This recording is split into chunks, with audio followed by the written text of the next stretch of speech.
Mudei a frase.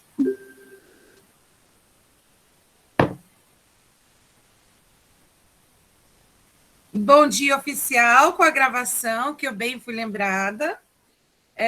Eu vou repetir, então, para que fique lá no nosso registro, que a nossa disciplina de deontologia jurídica e estatuto da OAB, ela vai, então, fazer uma avaliação, uma análise do conjunto de regras e princípios que vai ordenar nossa conduta enquanto advogados.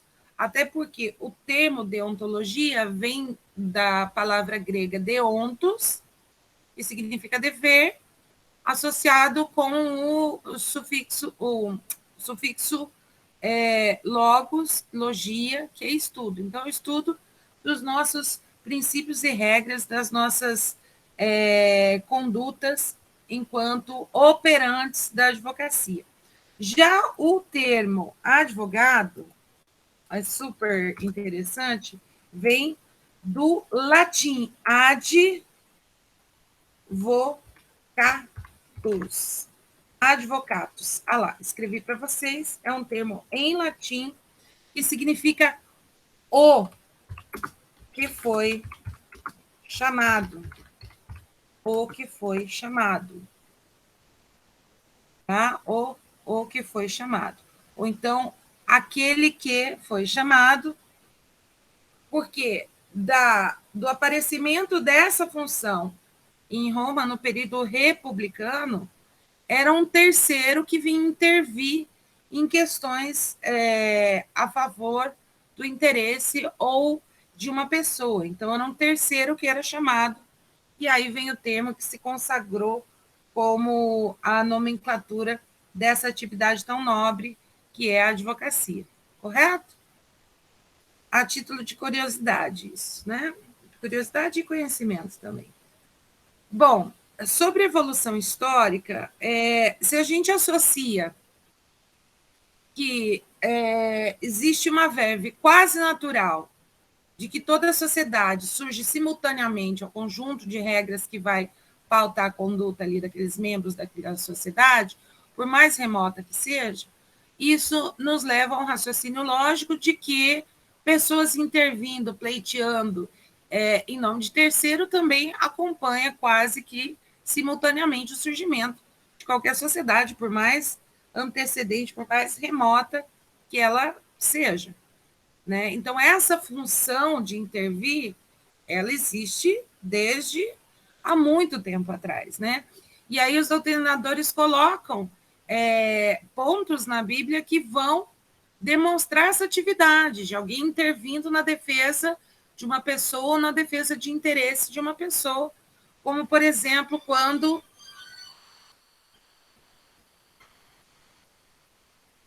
Mil desculpas, as pessoas ainda não entenderam que não, não dá para atender de manhã. E eu ainda não entendi que é melhor deixar desligado. Como, por exemplo, passagens lá de Moisés intervindo, por exemplo, no Êxodo, né? Ou então do próprio Jesus Cristo na defesa de Maria Madalena. Então, tem vários artigos, assim, artigo de opinião, falando a respeito disso, das passagens bíblicas que indicam a atuação de alguém em nome da defesa de um indivíduo ou de direitos e bens de personagens em toda a história, pautado em toda a história. Existe relato dessa atividade de uma maneira profissionalizada desde a Suméria, isso 3.000 anos antes de Cristo. Então, a instituição, né, ter um conjunto mínimo que fosse de regras nessa atuação. Então, não é de hoje, inclusive, eu acredito que essa seja, de fato, a profissão mais antiga do mundo, né, e não outras. Beleza? Na Grécia, o trabalho da advocacia, da defesa do interesse de outra pessoa, ou dos seus bens, ou dos seus interesses, ela estava mais relacionada ao conhecimento e à retórica, não o conhecimento jurídico em si, mas um conhecimento mais estético, mais ampliado, e a retórica. Sempre grandes nomes da retórica grega são colocados e apontados como advogados históricos. Dos nomes, por exemplo, é Demóstenes, que lá no século IV a.C., foi pontuado com essa atividade e acabou recebendo esse título de primeiro advogado. Então, ele está lá situado na Grécia, e ele, então, tinha uma aptidão muito grande em preparar texto e na questão da oratória também, muito característico, né, de Atenas, principalmente. Ao contrário, então, desse conhecimento mais ampliado e dessa arte argumentativa, em Roma havia uma diferença, porque era restrito no início de Roma, quando ainda no período da República, essa atividade para pessoas que dominassem a arte e a técnica lá das 12 tábuas. Então, tinha uma associação técnica aqui. Não bastava tão somente você ser um bom explanador ou ter um potencial argumentativo, você tinha que ter essa perspectiva da técnica, do manejo das 12 tábuas, principalmente, mas era uma atividade super restrita a patrícios. Depois, no período Império, é que nós vamos ter uma ampliação dessa atividade, podendo qualquer pessoa, desde que demonstrasse conhecimento técnico, poder realizar o exercício da profissão, tá? Então, em que pese, desde o início de Roma, haver a presença de advogado, isso vai cambiando, até porque vai haver uma diferenciação entre aquele advogado que está na prática defendendo ali frente a um juízo, o cidadão romano, e o outro que é o jurisconsulto, que é aquele que formulava teorias e teses acerca das questões temáticas do direito. Então, começa a haver meio que uma atuação em duas frentes. Essa atuação em duas frentes, nós temos como característica até hoje na Inglaterra, né? Tem aquele advogado que se comunica com o cliente, que colhe informação, e aquele que pleiteia frente a tribunais e juízos. Isso é algo que fica desde então, esse período de Roma, tá? Muito bem. Grandes imperadores, não só grandes nomes, mas grandes imperadores foram advogados em Roma, né? Aí tem Tibério, Calígula, que talvez tenha tido, assim, sido os maiores nomes que chegaram a ser imperadores e que realizaram a tarefa da advocacia. No entanto, a gente vê uma passagem mais qualitativa do exercício da advocacia no Império Romano do Oriente, porque vocês vão se lembrar que Justiniano acabou fazendo o Código de Justiniano com 5 livros, um deles, inclusive, voltado para o ensino do direito. Então, acaba tendo aqui uma perspectiva mais técnica. Na Idade Média, isso vai se diluir muito, como quase todas as características de organização da justiça, porque o poder se descentraliza, e ali o senhor feudal detém os poderes de mando naquele território, e aí, com esse poder fragilizado e fragmentado, muito pulverizado, a gente não vai ter grandes relatos a respeito dessa atividade, certo? E depois, claro, na Baixa Idade Média, vai começar, então, a ter uma maior organização, com destaque na Inglaterra, e eu vou deixar para vocês um texto do Max Weber, de uma obra dele que cuida de outros aspectos, mas ele traz um pequeno capítulo com um relato a respeito da história, e inclusive é muito interessante porque ele vai mostrando que no direito oriental, principalmente no direito hinduísta, tem uma similaridade muito grande entre a atividade do advogado na Inglaterra e dos advogados do Oriente, tendo o mundo islâmico em especial, e isso é interessante para alguém que está fazendo alguma dissertação, alguma questão. Então, eu fragmentei esse trecho do livro, coloquei no arquivo para deixar à disposição de vocês, tá? E para aqueles que seguem e são da religião católica, por exemplo, Santo Ivo é o padroeiro católico dos advogados, inclusive eu tenho um na minha mesa para me ajudar, porque tem horas que só se apegando aos santos mesmo, né? Então, esse Santo Ivo, ele é de 1253, ele era técnico do direito e ele voltava às suas atividades, principalmente para os desvalidos, e acabou sendo fixado como o santo da nossa profissão, tudo bem? Então, essa organização mais concatenada, a gente consegue perceber a partir do Código de Justiniano, depois uma grande ponte, aí a França, quando vem renovar o Código de Justiniano por ocasião das reformas de Napoleão, é que vai trazer esses elementos, e isso influencia principalmente a França, mas também outros países como a Inglaterra. Em Portugal, meus amores, em Portugal, nós temos o começo de uma organização já no século XIII, lá atrás. E aí, essa organização vai estar configurada nas ordenações do reino. Em especial, que eu acho super interessante, nós temos nas ordenações filipinas, no livro 1, título 48, um capítulo especial sobre advogados, que eu também consegui baixar e extrair o arquivo, coloquei em PDF e vou deixar lá para vocês. Então, tem questões muito interessantes. O capítulo tem por título dos advogados e procuradores e dos que não o podem ser. E aí, por exemplo, falando que os letrados que houverem de advogar e procurar o reino, né, os reinos, o reino de Portugal, tenham 8 anos de estudo na Universidade de Coimbra, em direito canônico ou civil, ou ainda nos dois, em ambos, né? Tanto o estudo do direito canônico quanto do direito civil.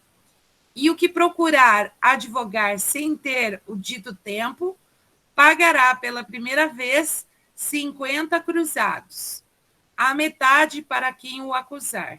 Quer dizer, você tinha uma multa, e aí metade do dinheiro ia para o acusador, estilo delação premiada, mais ou menos, né? E outra para os fundos que gerenciavam a universidade. Aí, pela segunda vez, também pagava a mesma pena, e ainda, se viesse futuramente a cursar direito lá em Coimbra, ele ia passar 8 anos de formação e 2 anos de gancho, por ter exercido antes a advocacia sem estar habilitado.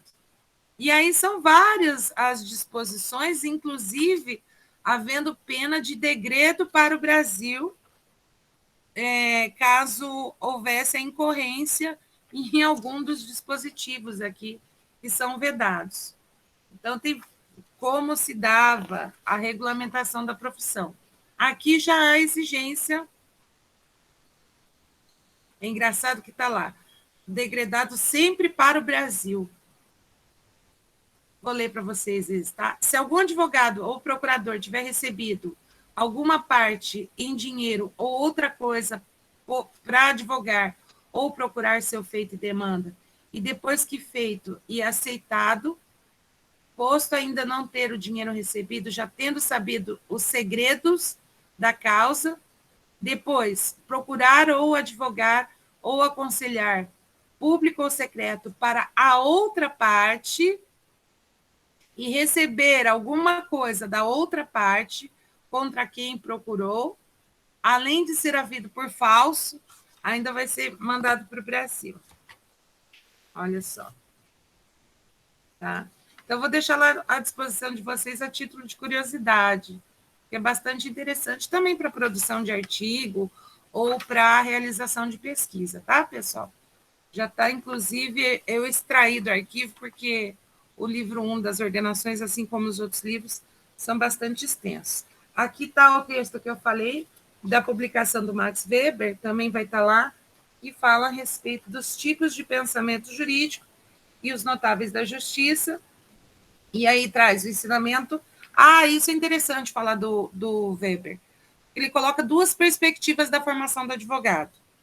Uma do ensino empírico do direito,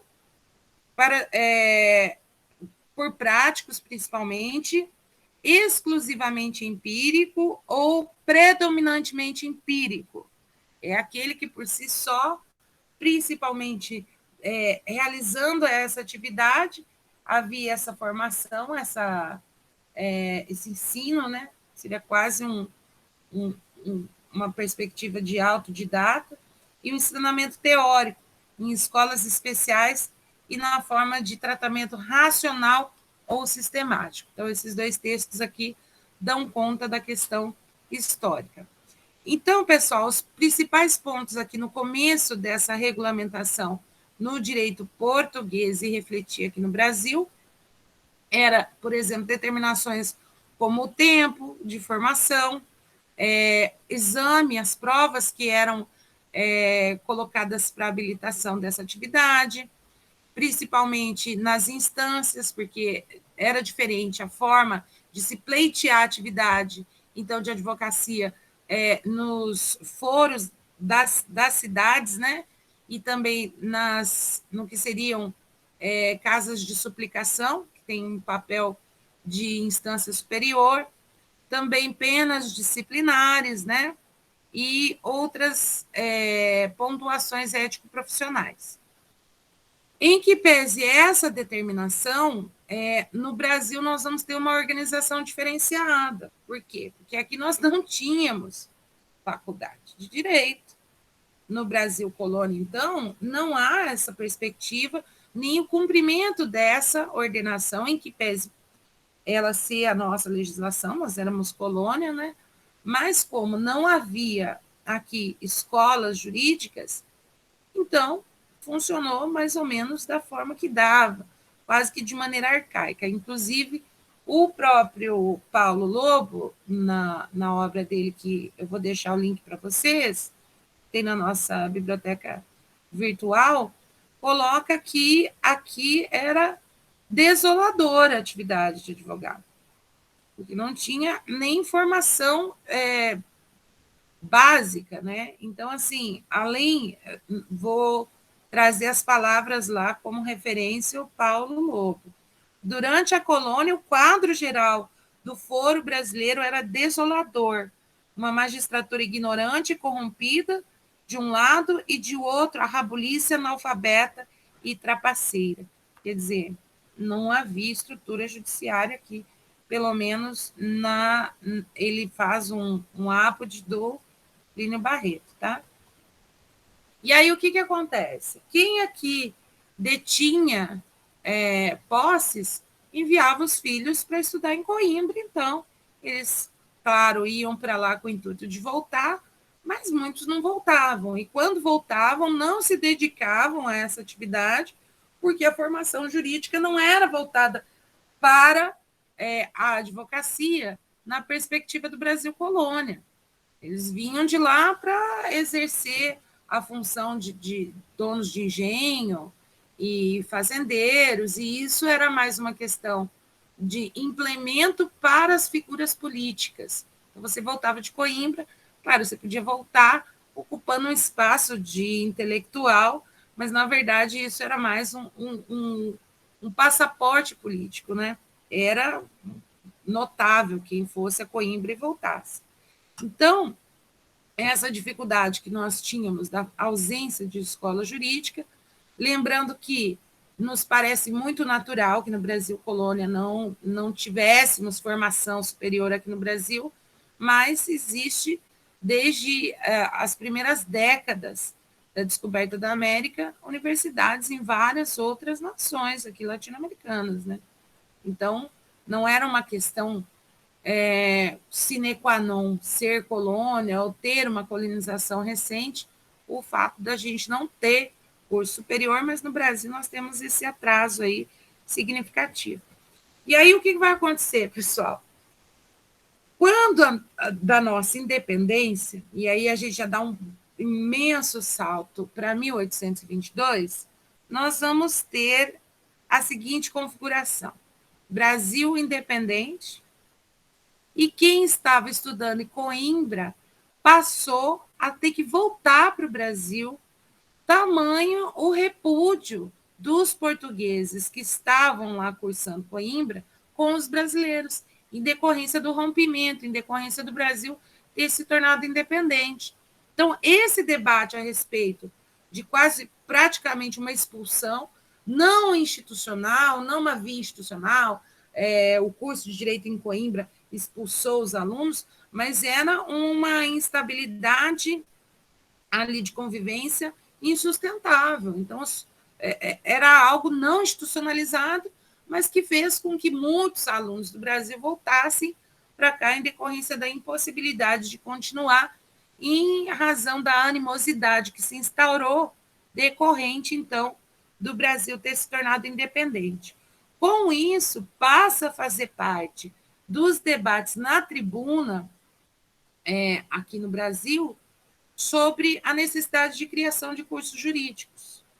E aí, em duas perspectivas, pessoal. Uma a gente vai conversar hoje, e a outra é a próxima aula, e daí a gente aniquila já os pontos históricos a respeito da formação aqui da nossa disciplina.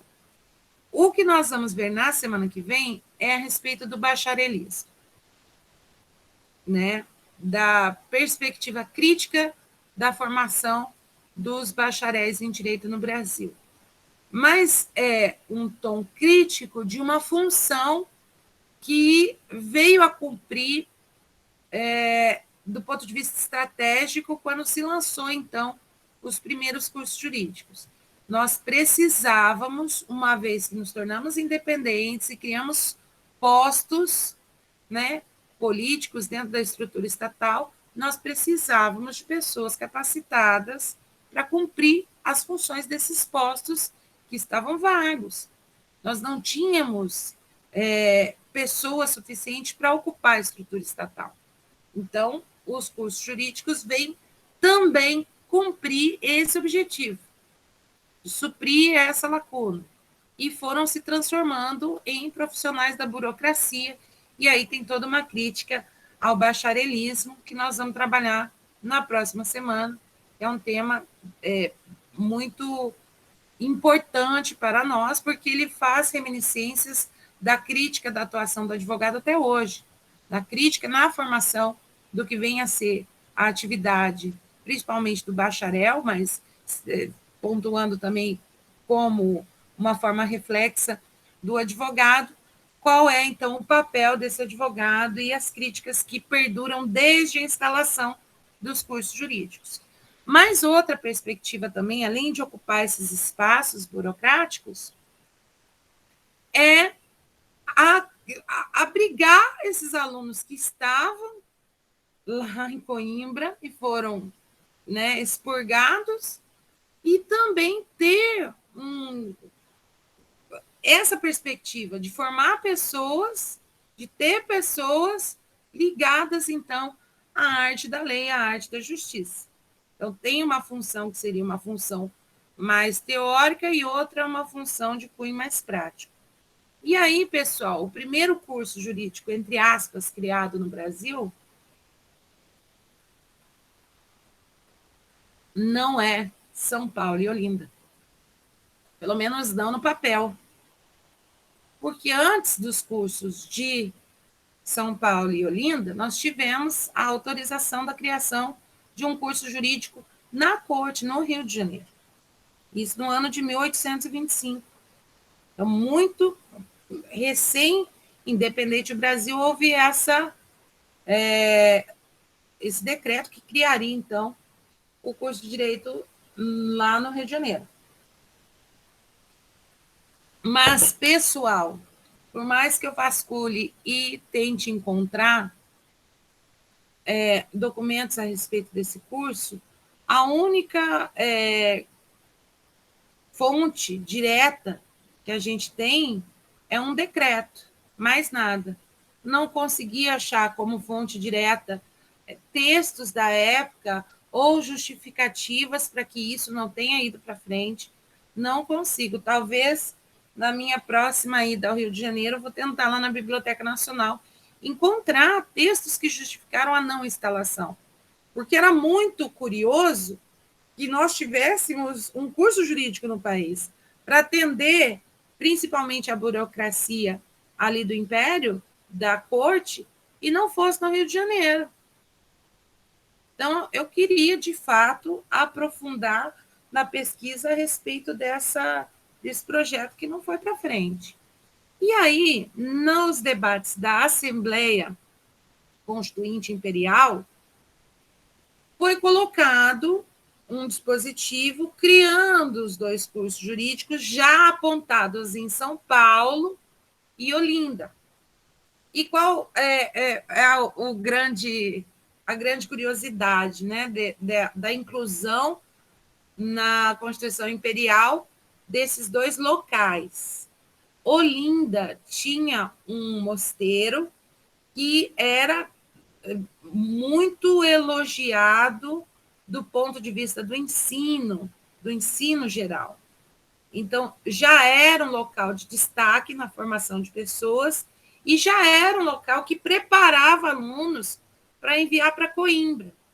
Então, ali já tinha essa tradição, inclusive na defesa de Olinda como o local para recepcionar o primeiro curso jurídico, há apontamentos da estratégia, porque ali ficava, por exemplo, descentralizado, mas servindo um potencial muito grande, que era Bahia, que era um local de muitos intelectuais, também o norte, como, por exemplo, São Luís, que era um local efervescente do ponto de vista também da intelectualidade brasileira. Claro que sempre com os filhos de fazendeiros sendo enviados à Europa e voltavam, então, com essa característica. E era estratégico porque tinha essa comunicação, ocupando ali Nordeste e Norte, e ia suprir, então, aquela necessidade.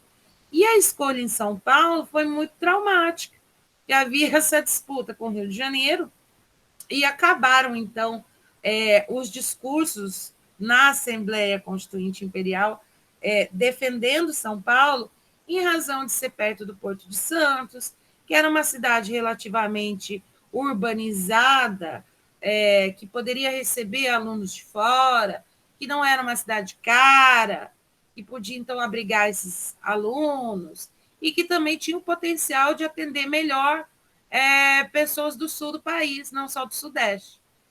E é muito curioso que alguns discursos na tribuna da Assembleia Constituinte criticavam o sotaque paulista. Mas não era sotaque na época, era tratado como dialeto.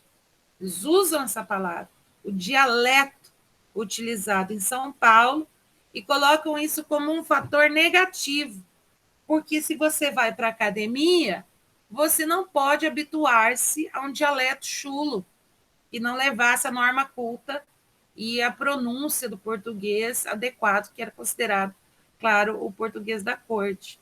Então, esse jeito do pessoal falar não é de agora que tem essas brincadeiras de mau gosto, né? Antes era visto como sério a questão do dialeto falado em São Paulo. Então, no curso da Assembleia Constituinte Imperial, eu não sei se vocês lembram, Dom Pedro I suspende a Assembleia e outorga a Constituição. E aí outorga a sua própria Constituição. Então, quer dizer, frustrou a elaboração de uma Constituinte com a participação, entre aspas, popular, claro, que era bastante censitária, e esse caminhar da criação dos cursos jurídicos vai ficar suspenso até 1827, quando aí sim nós temos o decreto que cria a faculdade no Largo de São Francisco, em São Paulo, e lá no Mosteiro de São Bento, em Olinda, tá? E ele permanece em Olinda até 1854. Em 1854, ele é transferido para o Recife. A escola de Olinda é transferida para o Recife. Hoje, claro, a Faculdade de Direito do Largo de São Francisco compõe a USP e a Faculdade de Direito do Recife, porque mudou em 54, faz parte da Universidade Federal lá do Estado, tá bom? Então, o que, que acontece, gente? Quando vem esse decreto e cria os 2 primeiros cursos jurídicos no país, ele vai se utilizar de um estatuto que tinha sido elaborado para o curso no Rio de Janeiro. Como se preparou e suspendeu, aproveitou-se o estatuto já elaborado e ele foi anexo ao decreto de criação. Esse estatuto foi elaborado pelo Visconde de Cachoeira. E aí eu queria compartilhar com vocês a lei que cria, que é tão curioso, é tão interessante, gente. Vou colocar aqui para compartilhar. É tão interessante. Uma guia, né? Vocês vão ter que me falar, tá? Porque quando eu coloco para compartilhar, aparece apenas a tela que eu estou compartilhando. Então, eu não sei se deu certo. Vocês têm que me falar. Assim que eu conseguir.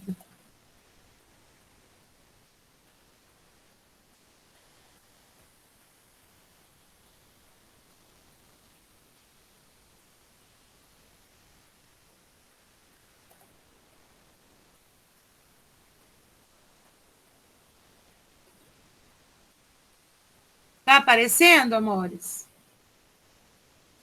Assim, professora. Tá aparecendo? Tá aparecendo. Ai, que bom. Tá aí, lei de 11 de agosto de 1827, é isso? O professor, se tiver como É essa? aumentar um pouquinho a letra. Beleza.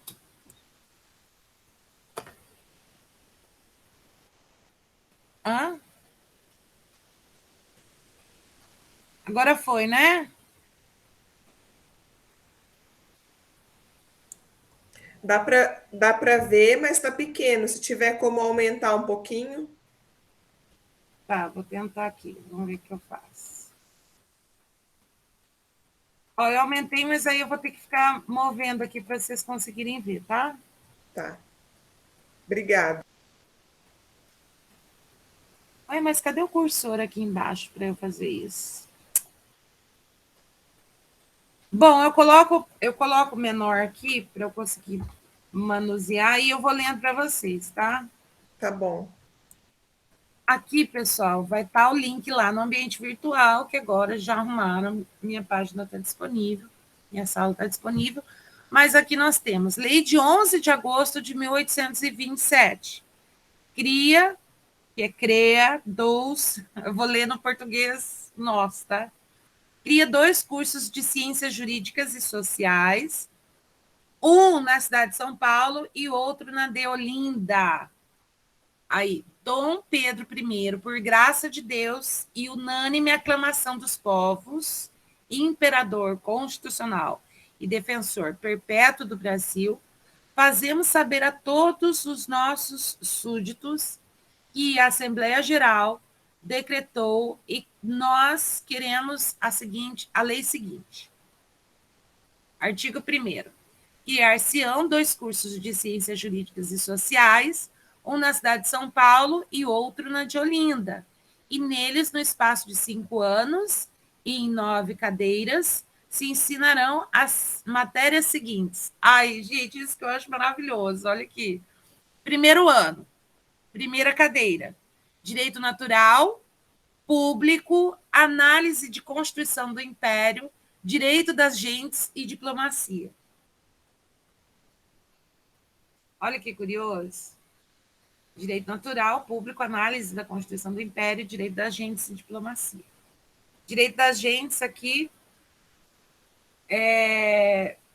pelo que eu busquei e procurei, apesar de parecer ser direito civil, direito das gentes era a nomenclatura de direito internacional nessa época. Mas direito das gentes, assim chamado direito internacional, fora do Brasil. Então, eu fico em dúvida se aqui era a questão do direito civil, já como uma perspectiva introdutória, ou se era direito internacional. Creio ser direito internacional, né? Direito internacional é uma nomenclatura contemporânea, mas aqui me parece. Por quê? Porque ele está vinculado à diplomacia, entendeu? Então, eu imagino que aqui direito da gente tratado como, de fato, a nomenclatura adotada na Europa, direito da gente como direito internacional. Aí, segundo ano, tinha 2 cadeiras. Continuação das matérias do ano antecedente e a segunda cadeira, direito público eclesiástico. Ou seja, né, canônico. Por que público eclesiástico? Porque muitas das funções que hoje, claro, a partir da República, claro, são atividades do Estado, essas atividades eram depositadas à igreja, como o registro público, por exemplo, né? Então, aqui tinha o início ao estudo do direito público eclesiástico. Terceiro ano, e por isso que a minha teoria aqui, que o direito da gente é realmente a nomenclatura adequada de direito internacional, porque aí tem direito pátrio civil e a outra cadeira, direito pátrio criminal, com a teoria do processo criminal. Quarto ano, primeira cadeira, continuação do direito pátrio civil e direito mercantil e marítimo na segunda cadeira. Lembrando que direito mercantil e marítimo era, obviamente, pensando lá em 1827, das principais atividades, né, aqui econômicas vinculadas à questão do direito mercantil e marítimo. Quinto ano, economia política e teoria e prática do processo adotado pelas leis do Império. Aí, para a regência dessas cadeiras, o governo nomeará 9 lentes proprietários e 5 substitutos. E esses lentes aqui eram os professores e proprietários porque eles eram os responsáveis por cada uma das cadeiras, tá? E aí substitutos. Os lentes proprietários vencerão o ordenado que tiverem os desembargadores das relações, ou seja, o salário que eles vão receber por ser os responsáveis pelas cadeiras seria o mesmo desses desembargadores de relação e gozarão das mesmas honras. Poderão jubilar-se, ou seja, aposentar, um ordenado por inteiro, vindo 20 anos de serviço. Lembrando que, claro, a perspectiva de vida lá no Império era bem mais baixa que agora, né? Cada um dos lentes substitutos vencerá o ordenado de, aí está o ordenado aqui, haverá esse lente substituto, era professor substituto. Haverá um secretário, cujo ofício será encarregado a um dos lentes substitutos, com gratificação. Então, além desses 800 mil-réis aqui, tinha os 20 mil-réis. Haverá um porteiro ordenado de 400 anuais, e para o serviço haverão os mais empregados que se julgarem necessários. Os lentes farão a escolha dos compêndios de sua profissão, ou arranjarão não extintos já feitos, contanto que as doutrinas estejam de acordo com o sistema jurado pela nação. O que é isso? Os professores que iam elaborar o que hoje é o nosso plano de ensino. Então, eram as diretrizes de cada uma das cadeiras, de acordo com o sistema jurado pela nação, ou seja, de acordo com a Constituição. E, claro, os vínculos com o Império, né? Com o imperador. Esses compêndios, depois de aprovados pela congregação, servirão interinamente, submetendo-se, porém, à aprovação da Assembleia Geral, e o governo os fará imprimir e fornecer às escolas, competindo a seus autores o privilégio exclusivo da obra por 10 anos. Então, o que ia ser ministrado ali era propriedade intelectual desses professores, mas teria que passar, inclusive, pela a aprovação da Assembleia, né? Que era o poder legislativo do Império. Os estudantes, se quiserem matricular nos cursos jurídicos, aqui é como entrar no curso jurídico. Devem apresentar as certidões de idade, porque mostrem ter há 15 anos completos, e aprovação da língua francesa, gramática, latina, retórica, filosofia racional e moral e geometria. Então, esses eram os requisitos cobrados. Vocês estão vendo, gente? Deu uma pane aqui. Tá tudo certo? Tá normal aqui, professora. Beleza.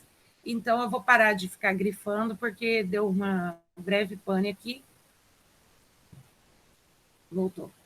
Requisito de ingresso: 15 anos e fazer uma prova, um exame admissional que caía lá na prova: língua francesa, gramática latina, retórica, filosofia racional e moral e geometria. Os que frequentarem os 5 anos de qualquer dos cursos, ou seja, Olinda ou São Paulo, com aprovação, conseguirão o grau de bacharéis formados. Haverá também, isso aqui é super importante, o grau de doutor, que será conferido àqueles que se habilitarem com os requisitos que se especificarem nos estatutos, que devem formar-se, e só os que obtiverem poderão ser escolhidos para lentes. O que isso significa, gente? Tem uma polêmica, ou falsa polêmica, a respeito da utilização do doutor pelo advogado ou pelo bacharel em direito. Tá? Associam o doutor ao advogado por várias razões, mas que não tem fundamento científico em nenhuma delas. Uma é que o advogado, pelo próprio exercício da profissão, defende teses, e tese é o requisito para a obtenção do título de doutor.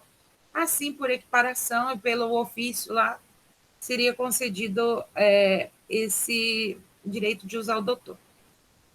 E que tem outro argumento, que o próprio imperador havia, então, configurado o uso do doutor para os advogados. Né? Tudo mentira, tá? Ali, esse dispositivo coloca que você pode ter o título de doutor se você, então, realizar as atividades específicas para tanto. Então, nesse período, você apresentava uma tese. Se essa tese fosse julgada pelos lentes, pelos professores, como aprovada, aí sim sairia doutor, né? E outra, um critério ainda de escolha dentro dos bacharéis, quem poderia ou não apresentar essas teses. Então, é tudo conversa fiada, tá? Doutor, na minha perspectiva, é quem faz doutorado. Ainda assim, é uma herança do nosso perfil elitista, né? Esse negócio do doutor. O que vocês acham disso? O que vocês acham? Outro dia eu li na internet falando assim que pagando os meus honorários pode me chamar do que quiser.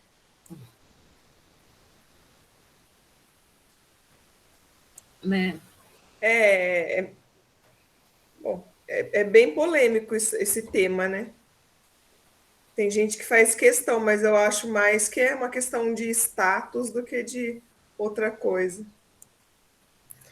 Professora, eu acho que uma coisa é a gente, né, exigir que os outros nos chamem de doutor. Outra é alguém, né, falar, doutor, não sei o que lá. Então, eu falaria, olha, não precisa me chamar de doutor, mas se chamar também.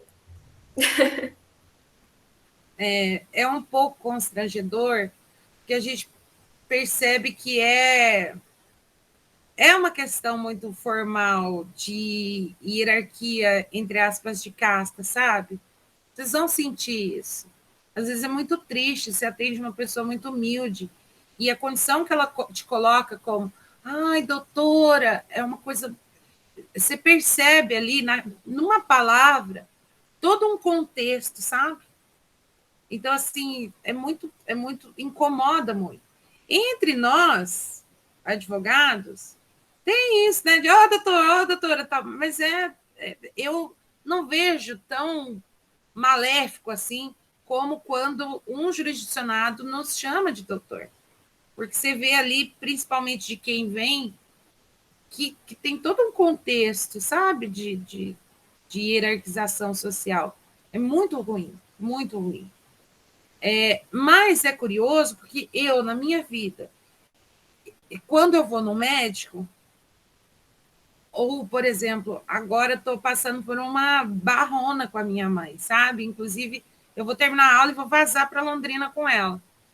E, tipo, o médico dela, que está sendo maravilhoso, quando eu fui pensar aqui, catar os meus materiais para preparar essa aula, me veio isso na cabeça, porque eu me coloco falando para ele, ai, doutor, com um contexto todo de saber que ele sabe muito, um contexto todo de ter muita gratidão porque ele tem feito, um contexto de reverência, mas não uma reverência de temor, uma reverência de admiração.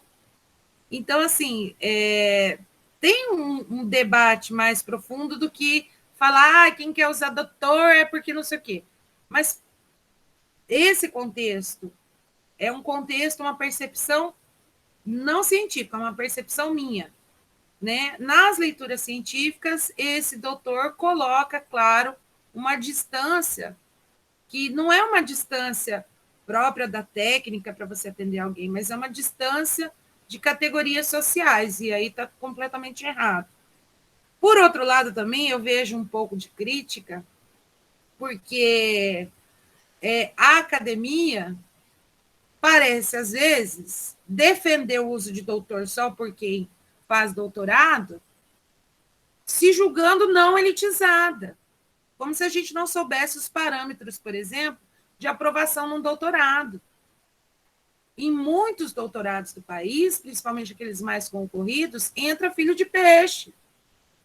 Também é uma casta. Então, assim, sabe, briga de elefante, quem machuca é a grama. Ficam aí discutindo se advogado usa doutor ou quem tem doutorado usa doutor, mas quem está brigando é o quê? Quem vai deter, então, a posição dos supra-intelectuais no país. Né? Então, talvez esse debate seja um pouco desgastante, sem muito fundamento. Mas é claro que, igual a Letícia falou, você se autonominar e colocar isso como expressão de poder, realmente é horroroso, né? Acredito que daqui 100 anos vai estar o povo discutindo quem é que é doutor, quem não é doutor. Mas aqui a lei não autoriza o bacharel a ser doutor. A lei autoriza quem defendesse uma tese, que é lá a origem remota dessa pós-graduação, que é o doutorado, tá? Muito bem. Alguém mais?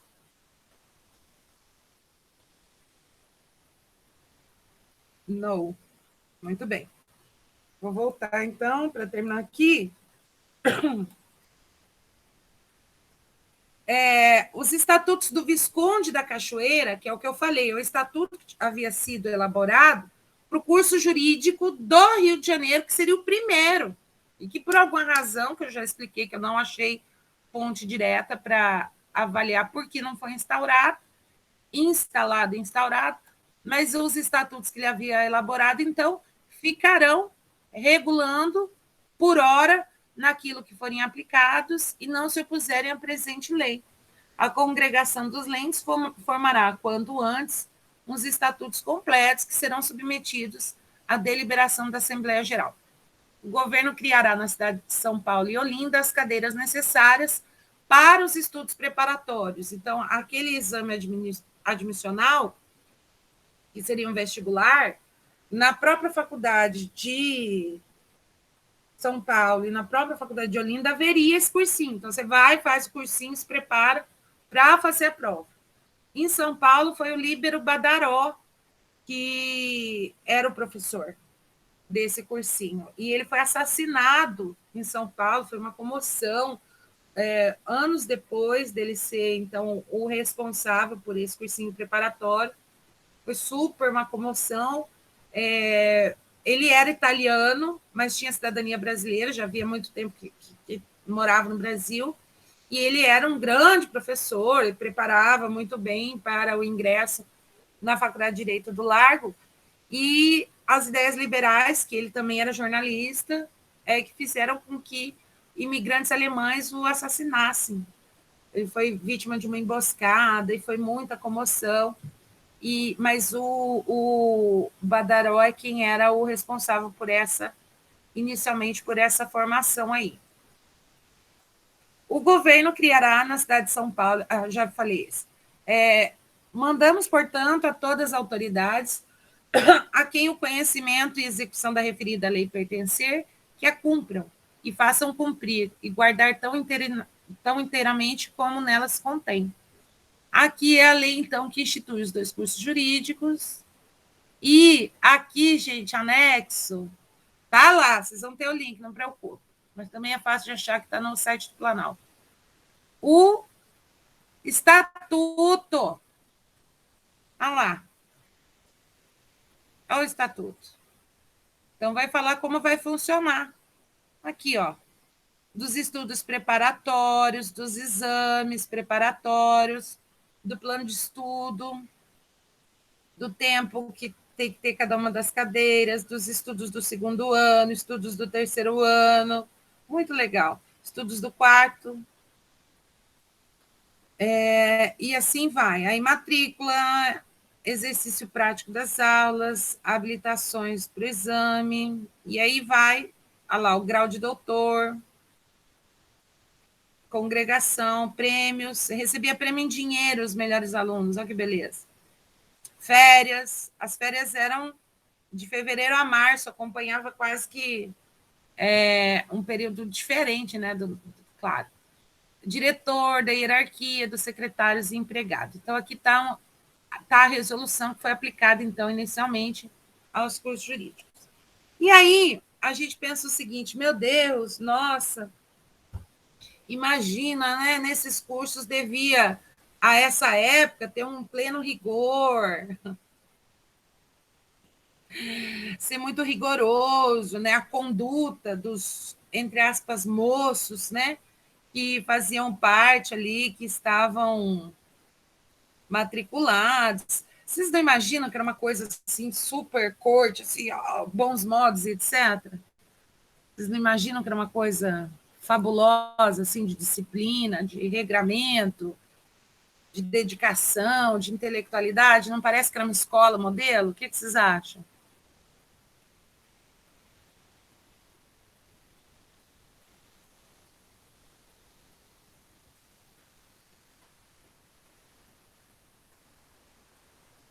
Hum?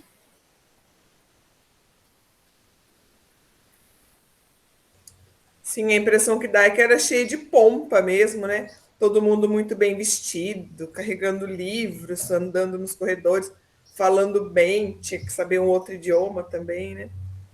Então parecia que era uma coisa bem elitizada mesmo, né? Uhum. E assim, os filhos das famílias mais abastadas do Brasil, né? E assim, de fato. Mas, gente, quando a gente vai pesquisar e vai entender e vai procurando coisa, a insubordinação, a, aspas, balbúrdia, que era o curso em São Paulo, que era o curso em Olinda, era tanta, mas era tanta, mas era tanta, que o rei, que emitia atos régios, emitiu vários atos régios cobrando que fossem punidos os acadêmicos em razão do seu comportamento. Aí eu fico imaginando, se é a visão que se tem hoje, por exemplo, da universidade, que é balbúrdia e etc., ou se de fato existia problemas de insubordinação ou né? O que se tem é a leitura que, de fato, os alunos eram muito displicentes, sabe? Tem até um debate muito interessante que eu vi com a Lilia Schwartz falando sobre isso. Que São Paulo ainda tinha um certo comedimento, mas que era realmente, de fato, muito complexa ali a relação dos acadêmicos, mas que Olinda foi agravado pelo fato de não ter professor. Porque quem poderia ocupar uma vaga de lente não ocuparia uma vaga de lente, ocuparia uma vaga de senador, de conselheiro do rei. Havia outras profissões que exigiam o conhecimento de um professor, e ser professor não era algo que se apresentasse como uma posição elitizada, vamos assim dizer. Então, se eu posso ser professor, não vou queimar minha ficha sendo professor, vou ser ministro.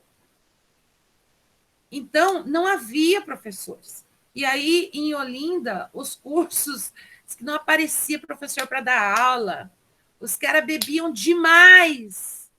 E a gente vê, por exemplo, grandes nomes saindo da escola de Olinda, principalmente nas artes literárias, né? Então, assim, trovadores, escritores, poetas, a gente sabe que essa confusão inicial aí produziu. Claro, com exceções, né? Por exemplo, Tobias Barreto, que talvez seja aí os 5 grandes nomes do direito, que eram Pardo, né? É um deles que sai lá da escola de Olinda, já era escola do Recife, mas que eu vou achar essa palestra da Lilian e vou achar os textos contando que não tinha aula, era uma confusão, e a polícia sempre estava lá. E aí, nos atos régios que eu falei, o imperador indicou que fosse aplicadas sanções mais severas aos acadêmicos, porque tinha também uma imagem na formação desses bacharéis. E ele faz vários atos. Um ato que eu acho muito curioso é o seguinte: Império, 6 de agosto de 1829. A ementa quer dizer, o imperador, hein? Determina que sejam apontados os estudantes dos cursos jurídicos que se retirarem da aula sem licença do Lente. Quer dizer, que isso daqui teve um debate na Assembleia e falaram do comportamento, disse que não havia o menor respeito com os professores, entravam e saíam, entravam bêbados, inclusive, na aula. E aí o teor, né? Constado na presença de Sua Majestade Imperador que alguns estudantes matriculados nas aulas do curso. Peraí, que tem que abrir outra página aqui.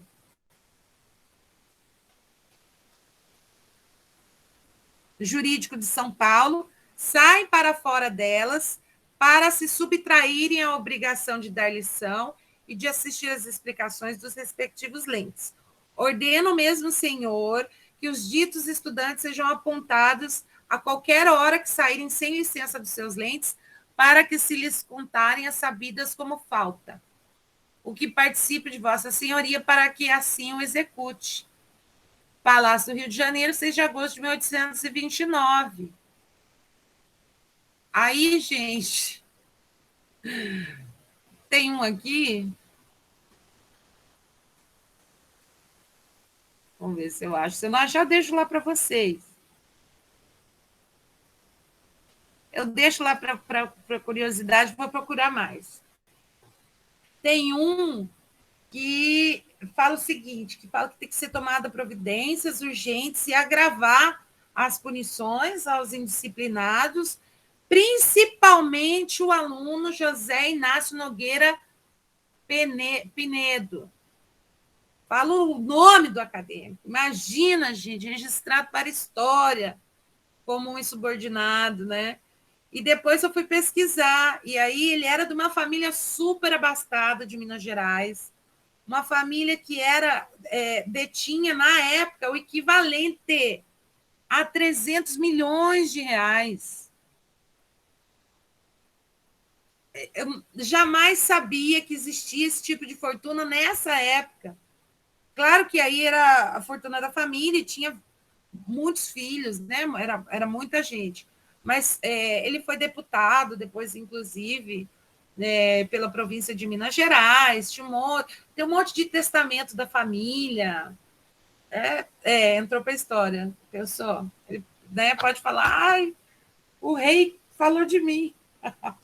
Dom Pedro falou de mim, olha como eu sou, né? Então, tem essa curiosidade aí, que não é. Tirando essa questão, pessoal, aí desses bastidores dos cursos jurídicos, tem outra questão que é a perninha da próxima aula, que fala sobre o bacharelismo.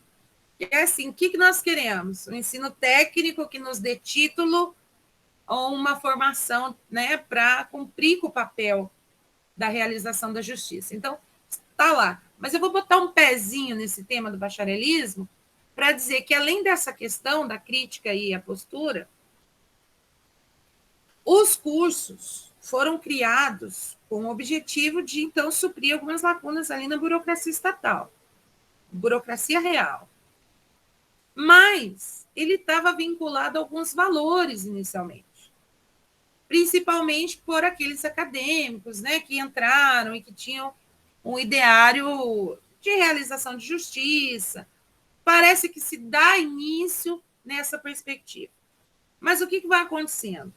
As turmas vão se formando, e aí nós temos uma formatura em 31, que era 6 alunos que vieram de Coimbra, transferidos, expulsos. Aí terminou para eles antes. E aí 32 forma a primeira turma. Inclusive tem uma página lá das Arcadas.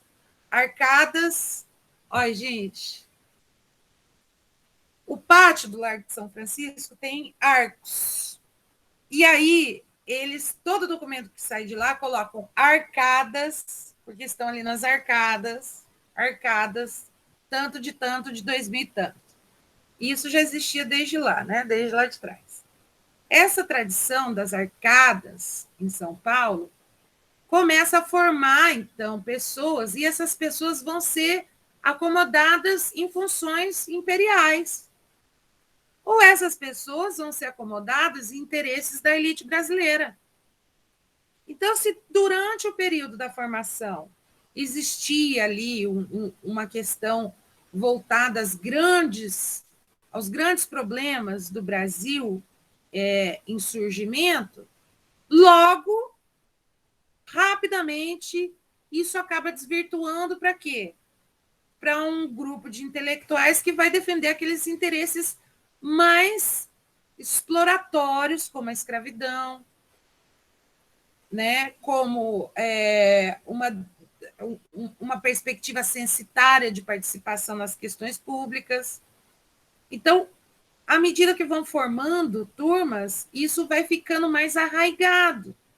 Então, se havia grandes abolicionistas nas arcadas, quem sai dela vai cumprir papéis bem contrários ao ideário lá da Revolução Francesa, que era a grande temática ainda nas arcadas, né? Então, me parece assim que vão sendo cooptados pelo sistema e tudo que poderia haver de crítica social, de perspectiva da construção de um direito próprio para o povo brasileiro, isso vai mudando rapidamente. Inclusive com algumas falsas figuras. Em Olinda era diferente, viu? Principalmente porque estava longe do centro. Olinda vai guardar, e depois o Recife vai guardar uma perspectiva mais progressista do direito. Então, depois nós vamos ver que é nítida a diferença do pensamento do Largo de São Francisco e o pensamento da Escola de Recife. Inclusive, a gente percebe muita crítica até hoje na formação jurídica do Largo de São Francisco. Para nós parece, nossa, o Largo de São Francisco. Na academia eles são, bom, Daí você vê, Janaína Pascoal, Michel Temer, Companhia Limitada, não mudou muita coisa dessa época para agora, né? Então, existem essas críticas, e com razão. Uma que eu acho muito especial, eu vou utilizar para trazer outro personagem importantíssimo para a gente. José Bonifácio, que inclusive depois se tornou professor lá do Largo de São Francisco, chamado O Moço, tido como um grande abolicionista pelos livros de história, né? Dono de uma retórica irreparável e ligado às questões, então, pela libertação dos escravos no Brasil, figurou em uma ação judicial que demonstra, por outro lado, o grande herói Luiz Gama. O grande herói Luiz Gama. Eu quero fazer uma enquete aqui. Quem já ouviu falar de Luiz Gama?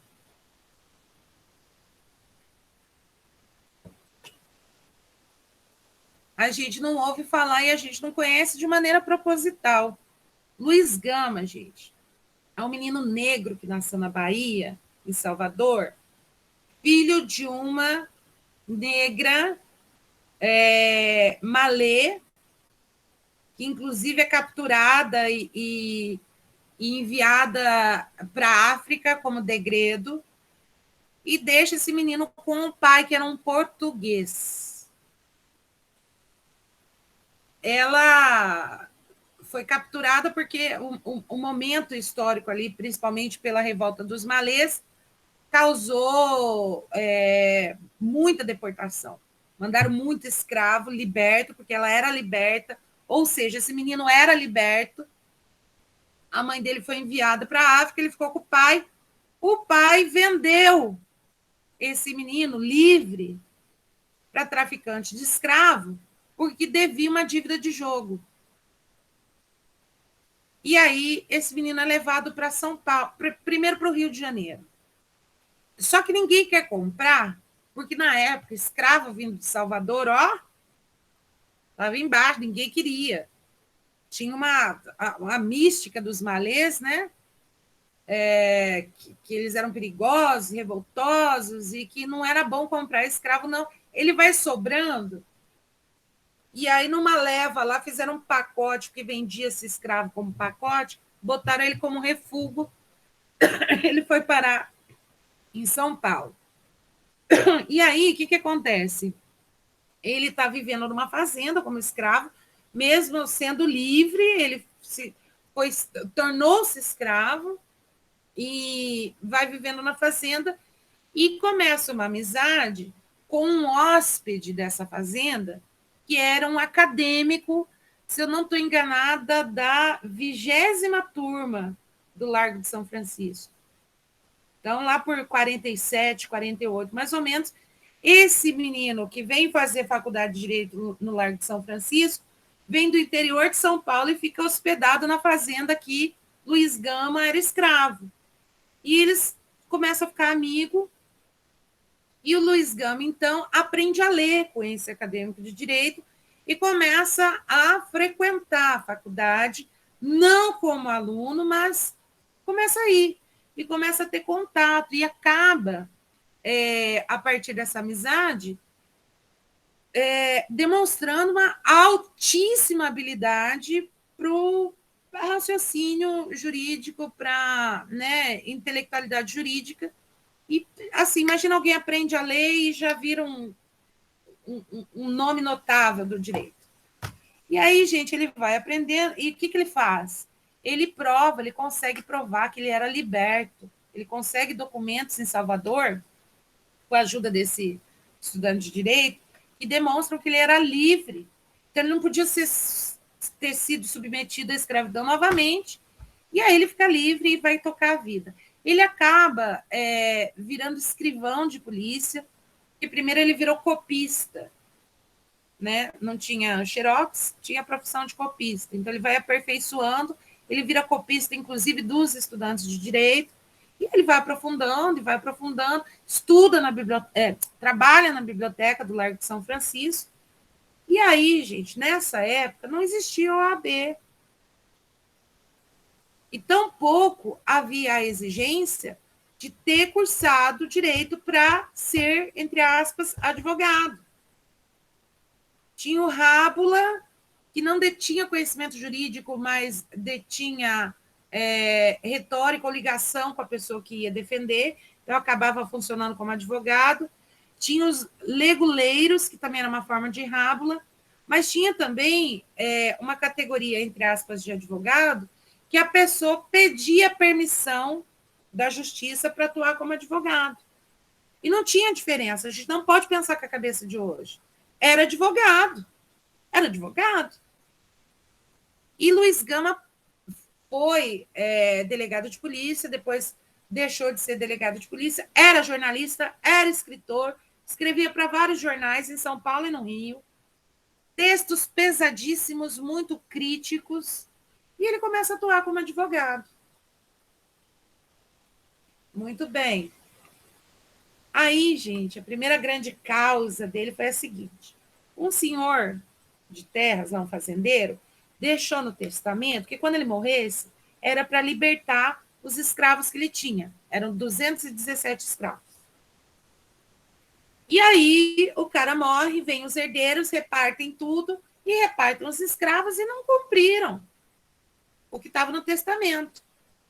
Aí o Luiz Gama faz uma tese fabulosa para a defesa desses 217 escravos. Ele não tinha nada a ver com a causa, ele vai chegando de mansinho, acaba pedindo autorização para atuar no feito e vai atuar. E o que é a tese dele? Em vez de falar, olha, tem que libertar os 217 escravos, tem que libertar eles. Ele não vai por essa linha. Ele vai por uma linha que não tinha como não ter sucesso a demanda, porque ele fala o seguinte: se estava em testamento, eles iam ser libertos com a morte, o princípio que rege a herança é o princípio da sesine. No momento que ele morreu, todos foram libertos. E aí, como eles estão escravos, os herdeiros cometeram o crime de condicionar a condição de escravo a alguém liberto. Então, ele inverteu o jogo e fundamentou toda a tese com base nesse raciocínio. E aí, quem vem do outro lado defender os fazendeiros? José Bonifácio, o moço. O cara que sai na história como abolicionista, e Luiz Gama, que fez isso, ninguém conhece. Como é que pode? Por quê? Porque ele era negro. Porque existe uma política, principalmente no final do Império, de embranquecimento da história do povo brasileiro.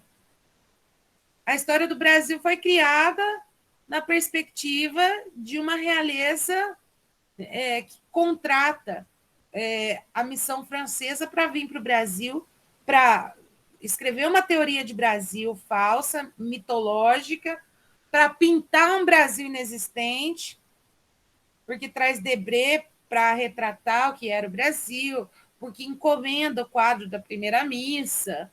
A primeira missa não foi pintada na primeira missa, a primeira missa foi pintada no final do século XIX.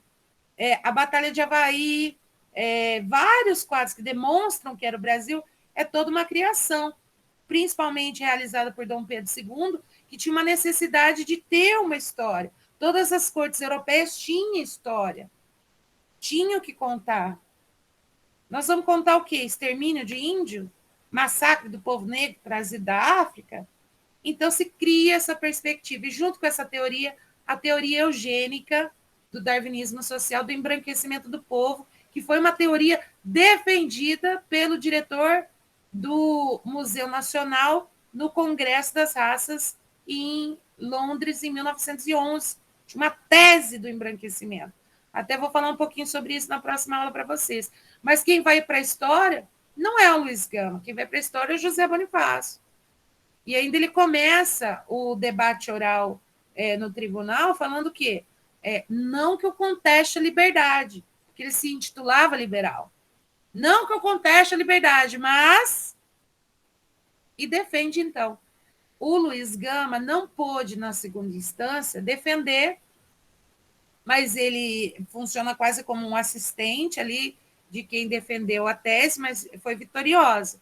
Mas é claro que deram um período de adequação para ali os herdeiros, mas acaba que ele ganha a causa, ele ganha, a tese dele ganha a causa. E não foi a única, não.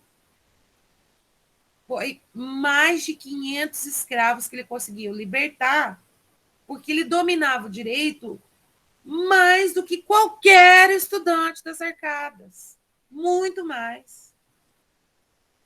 O que se tem descrito dele, se começa algumas teses de doutorado a buscar os textos, as ações judiciais, é de um brilhantismo e de um conhecimento do direito que não tem outro intelectual jurídico no mesmo nível que ele. Tem, talvez, Tobias Barreto, que era lá do Recife, mas em São Paulo não tem. E aí existe uma teoria que fala que ele começou a estudar direito, mas foi expulso. Inclusive, tem um site lá, a Memória das Arcadas, que é uma associação de alunos, de ex-alunos, que fala que ele estudou lá e que foi expulso por ser negro, e faz até um meia-culpa. Ele começou, quando ele trabalhava na biblioteca, a frequentar algumas aulas. Mas ele falava, isso aqui, eu não me submeto a isso aqui, não. Ele não quis. Porque ele viu qual era o produto da formação de um jurista dentro da Faculdade do Largo de São Francisco. Aliás, ele não queria ser dali. E tem uma frase dele publicada em um jornal falando que no Brasil o título de doutor era um passo para ser canalha. Então, assim, nós precisamos conhecer a história do Luiz Gama para saber pontuar qual é a atividade do bacharel em Direito. Isso faz parte das nossas reflexões para o que e como estamos nos formando. E mais todo o contexto, né, zetético, sociológico, filosófico, de apagamento de determinadas pessoas em detrimento de outras que são pontuadas como grandes figuras históricas e não são. Então, pessoal, não tem muita coisa sobre o Luiz Gama, tem muito menos do que deveria, que são mas muita coisa que ele fez, muita coisa que ele fez. Inclusive, o que ele fazia? Ele tem a questão da proibição. O Bill Aberdeen é uma lei inglesa que proibiu o tráfico de escravos, o comércio, né? Não podia cruzar o Oceano Atlântico com navio negreiro mais, não podia, era proibido. E aí o Brasil regulamentou isso, e decorre a frase para inglês ver. Nós tivemos uma lei falando, a partir de hoje o Brasil não aceita mais negros traficados. Mas era tão forte que ficou esse ditado popular para inglês ver, porque continuava vindo navio negreiro para cá. E aí o Luiz Gama, com base nessa lei que era para inglês ver, conseguiu a liberdade de uma centena de escravos que vieram depois de 1831. O cara era fera, maravilhoso, símbolo. E aí, para fechar, que nós estamos em cima da hora, que pena, tinha que ficar aqui o dia inteiro, né? Mas para fechar essa perspectiva aí, tinha tanta coisa para falar, vou ocupar um pouquinho da próxima aula também com o Luiz Gama, talvez.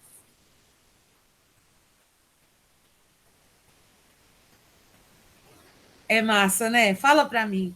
Tem pouca coisa dele, mas o que tem eu vou colocar uns links lá para vocês. Saiu um filme do Luiz Gama, eu acho que está na Globoplay, mas ele é um filme importante, porque nós não temos, mas ele não retrata, ele traz conteúdos de ficção para a história, tá? Ele mistura coisas e coloca ali um julgamento como sendo, como se fosse biográfico, não é. Reúne questões, reúne coisas do Luiz Gama em como se tivesse um fato, uma ação que ele atuou, mas não bate muito com a realidade, não. Não bate muito. Mas traz uma frase muito importante do Luiz Gama, que é o seguinte: em um momento com uma frase muito impactante, que ele escreveu em um jornal, e ali no filme aparece como uma tese de defesa naquele caso, e o escravo que mata o seu senhor atua em legítima defesa. Isso foi altamente impactante, é muito impactante. Mas ele teve essa coragem e ele fundamenta no texto a razão pela qual ele faz essa afirmação. Tá? Ele morreu muito cedo, com 52 anos, ele teve uma pneumonia, algo assim, morreu muito cedo, e foi uma comoção em São Paulo. O enterro dele reuniu milhões de pessoas, foi uma coisa assim, um momento histórico muito importante, que era o reconhecimento do valor do Luiz Gama, então, não só para a questão da escravidão, por óbvio, mas por uma questão da própria democracia. O Luiz Gama fala que o principal ponto a ser discutido no Brasil era a oportunidade de educação para todas as pessoas, de todas as condições sociais, porque era o único fator capaz de trazer igualdade, o mesmo ponto de partida. Ele fala isso, gente, em 1857. Os direitos de segunda dimensão afloram em 1919. É uma ideia 60, 70 anos antes do seu tempo. A primeira a Constituição que vai trazer educação como direito social, na perspectiva dos direitos de liberdade, dos direitos culturais, que é a dimensão da igualdade, principalmente a igualdade material, que aponta a saúde, questões do direito do trabalho, que aponta a educação como direito social, só aparece lá na Constituição mexicana e na Constituição de Weimar, na segunda década do século XX. Ele está falando isso um pouco além da metade do século XIX. Então, é o cara. Eu vou deixar alguns materiais para vocês sobre isso. E tem um brasileiro que estuda o cara mescla, né? Ele está fazendo um doutorado agora pela UNB e ele está num período sanduíche na Alemanha, e ele, do ponto de vista jurídico e não histórico, ele traz apontamentos super interessantes. Eu vou colocar alguns textos dele para vocês, lá também no ambiente virtual. Legal, né? Sensacional, não é? Muito triste. Professora, é o Leandro Machado? Não. Que eu li uma vez do Leandro Machado, ele fala dessa questão da Alemanha, que ele encontrou material, acho que o próprio processo, acho que tem uma cópia na Alemanha, alguma coisa assim, eu li alguma coisa a respeito uma vez, é que eu não estou lembrada direito agora. Ele, na verdade, conseguiu encontrar esse processo dos 217. Peraí, vou mandar o link para vocês. Ele achou, ele fez cópia e foi para a Alemanha estudar isso lá, entendeu?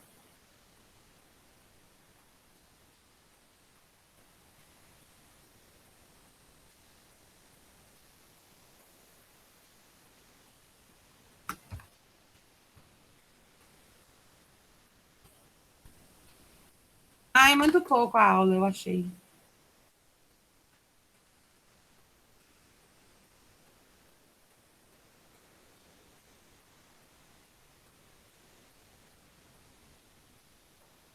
Espera aí, people. quase morri de susto hoje, que na hora que eu liguei meu computador, o que aconteceu? Apareceu uma tela do Windows nova sem nenhum arquivo. Aí eu desesperei, Vitor, perdi tudo que eu tinha. Aí ele arrumou para mim, mas as coisas estão desgovernadas, que os arquivos estão desgovernados. Depois eu mando lá para vocês, tá? O nome do cara é Bruno. Bruno Rodrigues de Lima. Exato. E tem uma história bastante interessante também do ponto de vista da história pessoal dele. Ele fez história, tem mestrado em história, aí tem mestrado em direito, aí está fazendo doutorado. É um cara bacana demais. Bem ácido, assim, bem bacana. Eu gosto muito dele. E aí, claro, em antropologia, tem muito conteúdo do Luiz Gama. Muito. Fecha, juro, agora eu vou embora, prometo. O que aconteceu, gente? Em 2015, a OAB concedeu o título de advogado ao Luiz Gama, numa solenidade. Aí, assim, nunca tem, né? As grandes cagadas, assim, nunca tem alguém para falar, mas viu, eu estava aqui pensando, será que é bom isso que nós estamos fazendo? Por quê? Se de um lado é um reconhecimento que nunca teve, porque quando a gente fala em grandes nomes, né, da advocacia brasileira, a gente nunca lembra de alguns personagens. Então, seria em tese, olha, está reconhecendo, está concedendo o título, né, de advogado, a Luiz Gama. Poxa, nossa, que bonito, né, como a OAB é bacana. Mas, gente, ele não precisa de título da OAB. Ele era advogado. É quase como, por exemplo, no meu caso, eu sou professora. Imagina que daqui foi de 30 a criação da OAB, então 50 anos, 50, 60, 70, 80. Daqui a 80 anos, criam a exigência de uma prova para ser professor universitário. Não é mais ter mestrado, não. É uma prova que você tem que fazer. Aí você faz essa prova, você tem o título de professor universitário. 80 anos depois de agora. Então, né, lá em 2000 e porrada 100.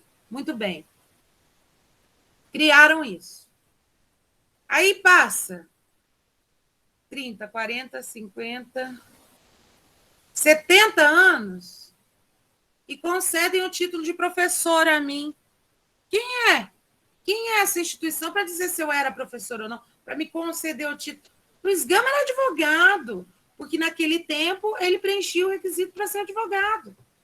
Ele não tem que ser declarado advogado, ele tem que ser conhecido. Ele precisa ser respeitado, ele precisa ser divulgado. E não vir com títulos e plaquinha para botar para quem receber, para dizer que não é isso, não é o objetivo, tá? Então tá, amores, beijo para vocês, o pessoal está saindo e com razão, porque acabou nosso tempo. A gente se encontra, daí eu vou colocar material para vocês lá, tá?